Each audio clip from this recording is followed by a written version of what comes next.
In the Minecraft hardcore တွင်ရပ်ပေါင်းနေရရှင်တန်ချင်း Hey guys ကျွန်တော်ကတော့ Steve Hunter ပါဒီနေ့ view မှာတော့ရပ်ပေါင်းနေရအတွင်းကျွန်တော်ဘာတွေလုပ်ခဲ့လဲဆိုတာတကယ်ကျွန်တော်ကြည့်ရှုရမှာပဲဖြစ်ပါတယ်ပြီးတော့ဒီရက်နေရ hardcore war မှာလည်းကျွန်တော်လုပ်သွားမဲ့ goal ပေါင်းက10ခုရှိရပေါ့နော်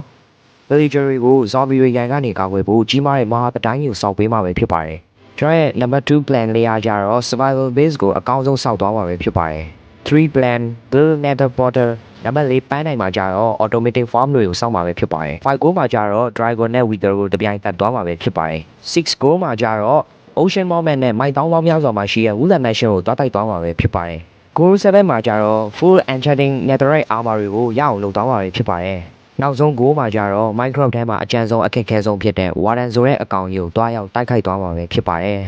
ဒီရက်နေရဖြစ်မြောက်ဖို့ရအတွက်ကျွန်တော်ရဲ့ real life မှာအချိန်တွေအများကြီးပေးခဲ့ရမလို့အားလုံးလည်းကြိုက်နေတဲ့ကြမှာလို့လည်းထင်ပါတယ် hardcore လို့စခင်မှာကျွန်တော်ရဲ့ channel subscriber 3k ပြီးသွားခဲ့ပါပြီ 3k ပြအောင်လည်း subscribe လုပ်ခဲ့ပေးကြတဲ့အားလုံးကျေးဇူးအများကြီးတင်ပါတယ် subscriber 20k ရောက်ဖို့အတွက်လည်း 8k လောက်ပဲလိုရတယ်ဆိုတော့အားလုံးလည်း subscribe လုပ်ခဲ့ပေးကြပါ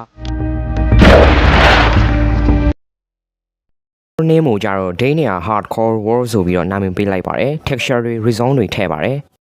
အသက်ရှင်သန်မှုအတွက် Mojang spawn ပေးတဲ့တစ်တောင်းမှာ spawn တဲ့အတွက်ကြောင့်တစ်ပင်တွေခုတ်ပါတယ် crafting table လုပ်ပါတယ် wooden pickaxe wooden axe လုပ်ပါတယ်ကြောက်တွေကိုတွားပြီးတော့ mine ပါတယ်ခင်ဗျာ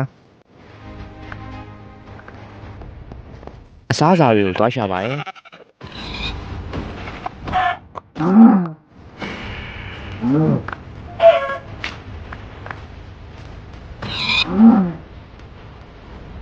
iron တွေ့တဲ့အတွက်ကြောင့် iron ကိုတွားမိုင်းဖို့ဆုံးဖြတ်လိုက်ပါတယ် wooden pickaxe နဲ့မားပြီးတော့တူးမိတဲ့အတွက် iron ရမလာပါဘူးနောက်ဆုံးတော့ coal တွေကိုပဲမိုင်းလိုက်ပါတယ် hardcore ဆိုတာတည်ရတဲ့နဲ့ရိုးချောက်ရအနောက်ကနေတန်းပြစ်နေရောပြေးလိုက်ရပါတယ်အဲ့လိုနဲ့တရက်နေ့ကတော့ပြီးသွားခဲ့ပါတယ်